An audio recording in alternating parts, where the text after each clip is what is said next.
Do you ever get that feeling sometimes when you're traveling and you're waking up in the morning and for a few seconds, while your brain is still drenched in sleep, only just slipping back to earth from your dreams, you don't know where you are?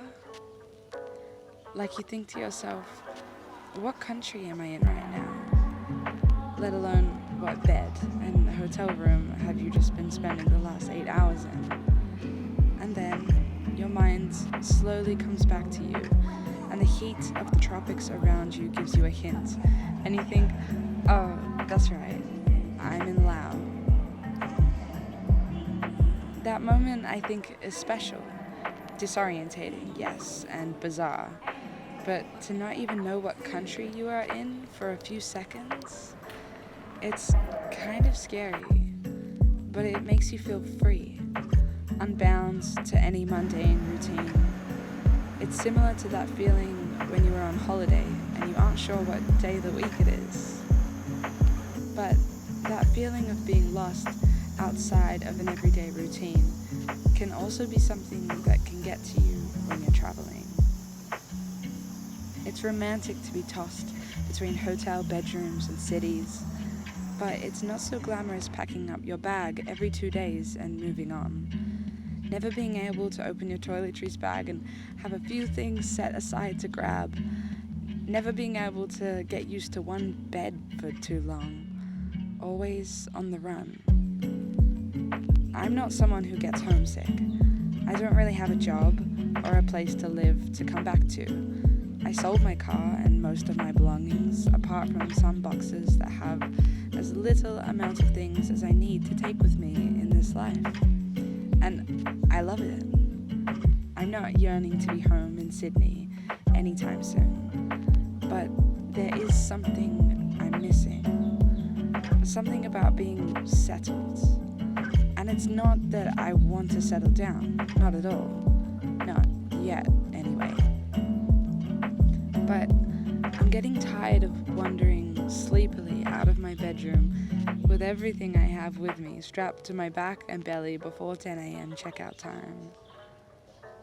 And I love the trains and the planes and the rides that take me from place to place.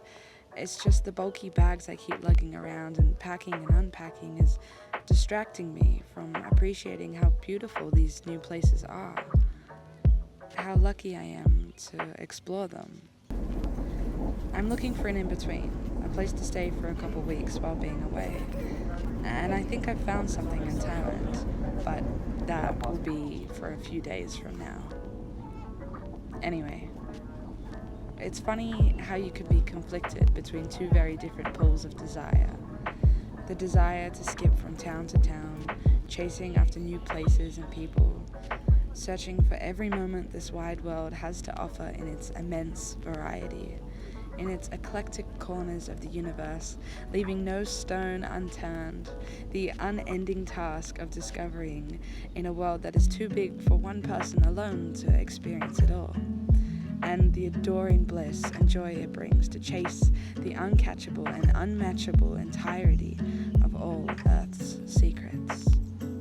And then, yet, also the desire to have a home, not even necessarily a place, but to have a sense of home in your day, to feel the comfort of familiar sheets, to wake and fall asleep in a pattern, like stretching in the morning, except sometimes you are in a dorm and you can't stretch and there is no common room, like having a regular bedtime, except sometimes you are on a sleeper bus and you won't sleep till the universe lets you, or you arrive early or late into towns. Like a regular dinner time, and yet that is governed by your itinerary on travel days, which seems to be every second day. Like cooking your own food. I guess there's no choices without sacrifice or compensation, and the choice to travel is one I wouldn't pass up. And I really can't complain. To travel like this is amazing. I think instead I have to acquire a feeling of home within. The way your thoughts slip through your head will be the home you will live in your whole life. The way your body feels and how you treat it. And of course, for me, I can't help but feeling a sense of home within my love for Louis. What's that song? Home is wherever I'm with you. Home is inside us all, no matter where we are in the world. And I think remembering that from time to time helps me understand where my home ever even really was. Like, where my place in the universe really is. The traveler with no home visiting new countries and cities and towns every day is homeless and at home at the same time. And we get to collect experiences as memories that decorate our homes within us, kind of like the way you would hang your travel photos up at home.